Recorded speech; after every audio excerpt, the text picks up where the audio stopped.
ক্লাসে লুকিয়ে থাকা ধনী মেয়েকে খুঁজতে শিক্ষিকা ইচ্ছাকৃতভাবে একটি হোমওয়ার্ক দিলেন। বাচ্চাদের তাদের বাড়ির যানবাহন আঁকতে বললেন। তিনি ভাবলেন ধনীদের বাড়িতে নিশ্চয়ই লাখ টাকার দামি গাড়ি আছে। ধনী মেয়ে এটা জানার পর সাথে সাথে বাড়ির সব দামি গাড়ি বের করলো। দাদি এমনকি কাজের লোককে হেলিকপ্টার আনতে বললেন। ভাগ্যিস বউ সময় মতো থামালেন, নইলে বাড়িতে জায়গা হতো না। কিন্তু মেয়েটি একটাও পছন্দ করলো না, শুধু আয়ার সাইকেলটা পছন্দ করলো। পরদিন মেয়েটি তার আঁকা নিয়ে স্কুলে গেল, কিন্তু দাদি ভয় পেলেন নাতনির সহপাঠীদের দ্বারা উত্ত্যক্ত হবে, তাই বউকে শিক্ষিকাকে উপহার দিতে বললেন। কিন্তু মহিলা সরাসরি না করলেন, কারণ তিনি চাননি মেয়ের সাথে বিশেষ আচরণ হোক। কিন্তু স্কুলের শিক্ষিকা তা ভাবলেন না। শিক্ষিকা ছাত্রদের কাজ জমা নেওয়ার পর মনোযোগ দিয়ে প্রতিটি ছবি দেখতে লাগলেন, যেন কোনো খুঁটিনাটি মিস না হয়। 2.5 ঘন্টা বারবার খোঁজার পর অবশেষে অনেক কাজের মধ্যে ফেরারির একটি ছবি পেলেন। তিনি মাটিতে পড়ে থাকা ছবিটা একদম খেয়াল করলেন না, যেটা আসলে আসল ধনী মেয়ের আঁকা। শীঘ্রই তিনি ছবি নিয়ে মৌ নামের মেয়েটিকে খুঁজে পেলেন এবং শিক্ষিকা দেখলেন মেয়েটির সারা গায়ে ব্র্যান্ডের পোশাক। দেখেই বোঝা যায় ধনী পরিবারের সন্তান, তাই তিনি নিশ্চিত হলেন মেয়েটিই ধনীর মেয়ে। তাই সাথে সাথে পুরো ক্লাসের সামনে ঘোষণা করলেন মৌয়ের ছবি ক্লাসের সেরা। আরো ভালো সম্পর্ক তৈরি করতে তিনি এই নকল মেয়েটিকে প্রথম সারিতে বসতে বললেন। কিন্তু জানতেন না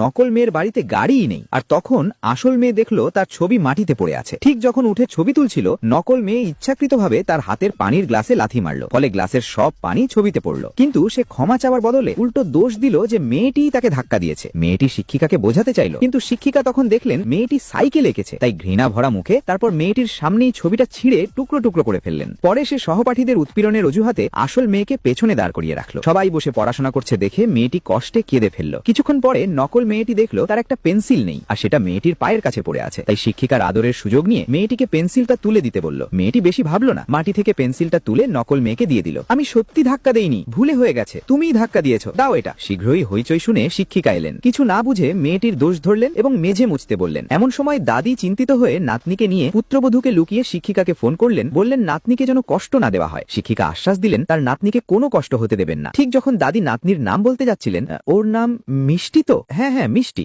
দেখা গেল আসল আর নকল দুজনেরই নাম মিষ্টি, শুধু বানান আলাদা। এমন সময় দাদি হঠাৎ নাতনির কান্নার শব্দ শুনলেন। তুমি আমার বাচ্চাকে কাঁদিয়েছো। না না না, মিষ্টি না, এটা আমার পাশের বাড়ির দরিদ্র পরিবারের দুষ্টু বাচ্চা। বাহ, নিজে অন্যায় করে উল্টো কষ্ট পাচ্ছে। চিন্তা করবেন না, মিষ্টি আমার কাছে আছে, আমি সব দিক থেকে ওর যত্ন নেব। শিক্ষিকার এই কথা শুনে দাদি সাথে সাথে বললেন তার সাথে খারাপ ব্যবহার করবেন না। শিক্ষিকা এই কথা শুনে খুব খুশি হলেন, কারণ এটাই তিনি চেয়েছিলেন। এ সময় প্রিন্সিপাল শিক্ষিকাকে ডেকে জিজ্ঞেস করলেন সবচেয়ে ধনী মেয়েটিকে খুঁজে পেয়েছেন কিনা।